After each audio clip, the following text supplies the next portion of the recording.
à tous, avant de démarrer cette toute première émission de l'année 2013, je tenais à vous présenter tous mes vœux de joie, de santé et de réussite pour cette année qui démarre. Nous reprenons nos bonnes habitudes avec Paysage et aujourd'hui nous rejoignons nos 3 générations qui nous disent comment et pourquoi elles utilisent les réseaux sociaux. On les rejoint tout de suite au kiosque. Aymeric, pourriez-vous nous dire quel usage vous faites des réseaux sociaux? Comme tout le monde, étant donné que je suis jeune, je m'y rends pour prendre l'information, discuter avec les amis, faire des rencontres, des connaissances et puis voilà. Et si jamais vous n'y aviez plus accès, comment est-ce que vous le vivriez? À vrai dire, ce serait quand même un manque par rapport au fait que je l'utilise de manière constante tous les jours, mais je ne serais pas beaucoup plus affecté que ça. Parce que c'est vrai que là, on serait obligé de sortir de chez nous, alors que grâce aux réseaux sociaux, il suffit qu'on ait Internet et directement on chatte avec les amis, donc il n'y a plus besoin de se déplacer. Mais c'est vrai que ça, on reviendrait aux bonnes vieilles valeurs, c'est-à-dire sortir, rencontrer la personne, voir la personne, et puis ce serait beaucoup mieux d'ailleurs, enfin à mon avis. Et quel regard vous portez sur leur influence à l'heure actuelle? Je pense qu'ils sont très utilisés, pas seulement par les internautes, mais aussi par les entreprises qui utilisent Facebook, notamment pour faire des publicités. Donc après, tout le monde trouve son avantage par rapport à ce type de réseaux sociaux. C'est vrai que c'est très risqué aussi par rapport aux personnes mal intentionnées qui utilisent des profils anonymes ou qui se font passer pour d'autres personnes afin de discréditer certaines personnes qui ne font pas de mal, quoi. Donc après, il y a un bon côté, mais il y a aussi l'aspect négatif, en l'occurrence celui-là. Mylène, pourriez-vous nous dire quel usage vous faites des réseaux sociaux? L'usage est essentiellement un usage public, puisque je diffuse un certain nombre d'informations à vocation publique. Et qu'est-ce que vous pensez de cet outil? Vous en aviez vraiment besoin?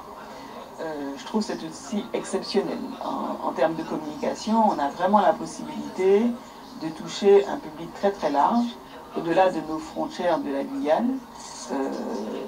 Beaucoup communiquer avec la métropole, avec les Guyanais installés en métropole, qui suivent beaucoup l'information, qui suivent énormément ce qui se passe au pays. Comme vous, beaucoup de gens utilisent les réseaux à des fins professionnelles. Est-ce que vous trouvez que c'est un bon indicateur d'opinion? Je pense que oui, c'est un indicateur d'opinion.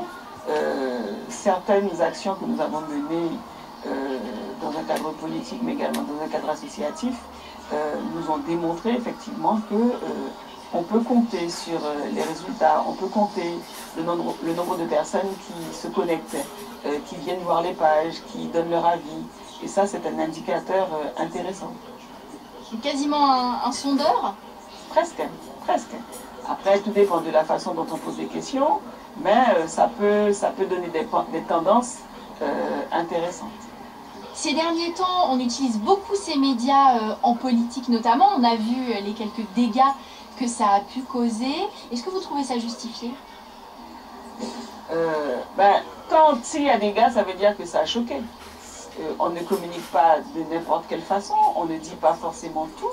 Ce n'est pas parce que l'outil est là qu'on peut l'utiliser à toute fin. À quelques secondes près, le clash peut se faire et c'est pourquoi il faut être vigilant. Mais c'est un outil exceptionnel.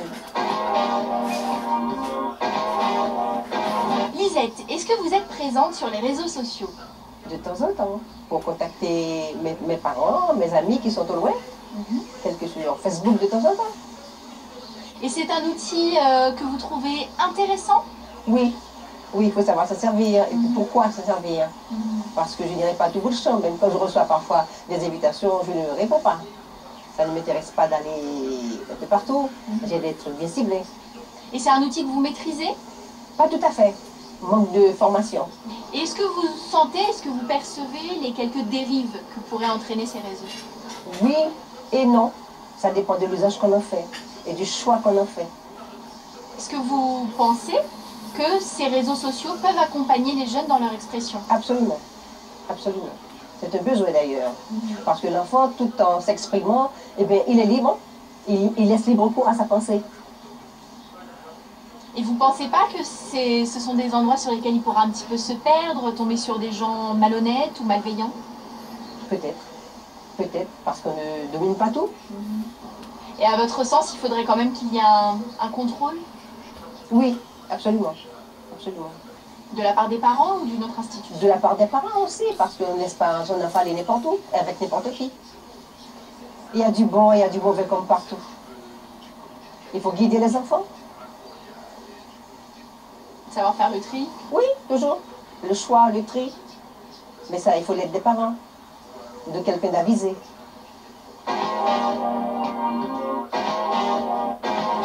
Ça y est, c'est la fin de Paysage. Ne vous jetez pas tout de suite sur votre ordinateur pour vous connecter. Restez plutôt sur Guyane Première. On se donne rendez-vous dimanche prochain pour un tout nouveau numéro. Bon week-end.